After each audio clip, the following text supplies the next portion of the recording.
మళ్ళా సాగునీరు రావాలన్నా, రైతుల యొక్క బతుకులు బాగుపడాలన్నా తెలుగుదేశం జనసేన ప్రభుత్వం రావాలి.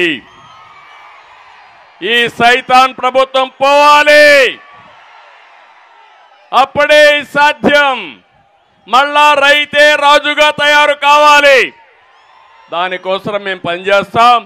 రైతు రాజ్యం వస్తుంది. 3 నెలల్లో రైతు రాజ్యాన్ని మీరు చూస్తారని చెప్పి కూడా నేను మీకు తెలియజేస్తున్నా.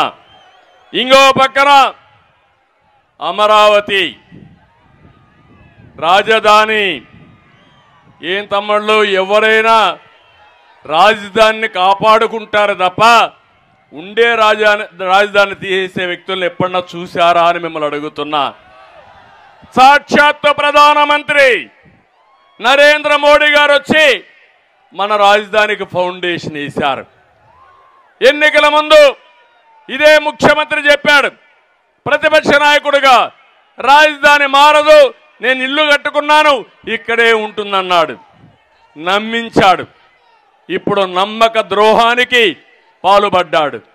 ఇప్పుడొచ్చి 3 రాజధానులు అంటాడు. అక్కడ అనుకూలం కాదంటాడు, ఎక్కువ ఖర్చు అవుతుందంటాడు, నీటికి ముంపుకు గురైపోతుందని మాయమాటలు చెప్పే పరిస్థితికి వచ్చాడు. ఇవన్నీ చూస్తామంటే చాలా బాధేస్తుంది. ఆ రోజు సైబరాబాద్ నగరాన్ని నిర్మాణం చేశాను.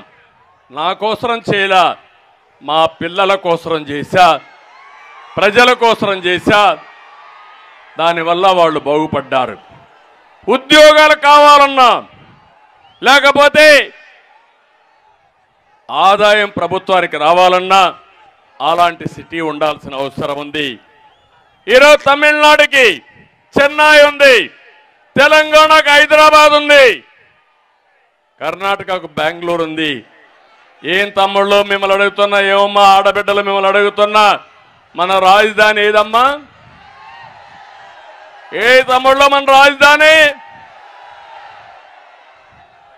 5 ఏళ్ళు రాజధాని లేకుండా చేసిన దుర్మార్గుడు ఎవరని మిమ్మల్ని అడుగుతున్నా. ఇది న్యాయమా అని మిమ్మల్ని అడుగుతున్నా. 3 రాజధానుల పేరుతో 3 ముక్కలాట ఆడేసి కడా నేను వెళ్ళిపోతా విశాఖపట్నానికి అంటే నువ్వెక్కడికి వెళతావు, నువ్వెక్కడే ఉండమని కోర్టు కూడా మొట్టికాయలు వేసే పరిస్థితి వచ్చింది. కానీ ఒక పని చేశాడు. అక్కడ చూస్తే 500 కోట్ల రూపాయలు ఖర్చు పెట్టి ఆ కొండనే మొత్తం బోడిగుండు కొట్టించేసి 500 కోట్ల రూపాయలతో ప్యాలెస్ కట్టాడు. ప్రజాధనాన్ని ఏ విధంగా దుర్వినియోగం చేశాడో ఇది ఒక ఉదాహరణ మాత్రం.